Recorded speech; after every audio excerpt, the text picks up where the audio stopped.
AVM coaching centre Kotananduru మీ పిల్లల బంగారు భవిష్యత్తుకు భరోసా ఇచ్చే ఏకైక సంస్థ మన ఏవిఎం కోచింగ్ సెంటర్ కోటనందూరు. అతి త్వరలో న్యూ బ్యాచ్లు TET plus DSC, EAMCET, POLYCET, APRJC, Sainik, Navodaya. AVM coaching centre Kotananduru.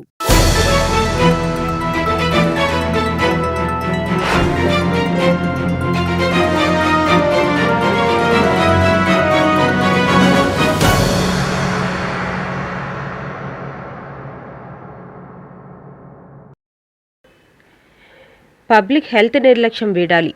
MLA Yanamala దివ్య.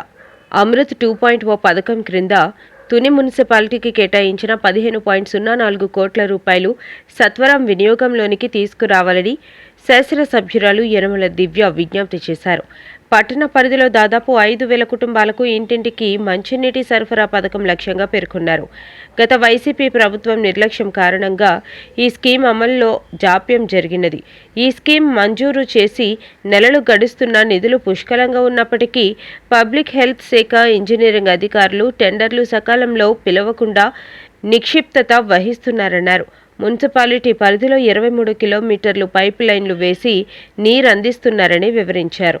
ఈ స్కీమ్ను వెంటనే అమలు చేయాలని, ఈ పథకం క్రింద ఉప్పరగూడెం, తుని మున్సిపాలిటీ శివారు ప్రాంతాలు మరియు ఎస్ అన్నవరం శివారు ప్రాంతాల వరకు త్రాగునీరు సప్లై చేసే అవకాశం ఉందని గురువారం అసెంబ్లీలో ఈ మేరకు మున్సిపల్ శాఖ మంత్రి దృష్టికి ఎమ్మెల్యే దివ్య ప్రశ్నోత్తరాల సందర్భంగా ప్రస్తావించారు. దీనికి మున్సిపల్ శాఖ మంత్రులు సానుకూలంగా స్పందించి వెంటనే అమలు చేస్తామని హామీ ఇచ్చారు.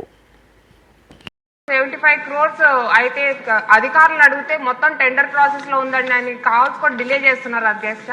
కాబట్టి మీ ద్వారా నేను మంత్రి గారిని రిక్వెస్ట్ చేస్తున్నది, ఇది కొంచెం ఈ ప్రాసెస్ అనేది త్వరగా చేసి మనము ఈ 5,000 ఇళ్లకు కూడా తుని మున్సిపాలిటీలో ఈ 5,000 ఇళ్లకు కూడా డ్రింకింగ్ వాటర్ అనేది సప్లై చేయవలసిందిగా కోరుతున్నాను అధ్యక్ష మంత్రి గారు.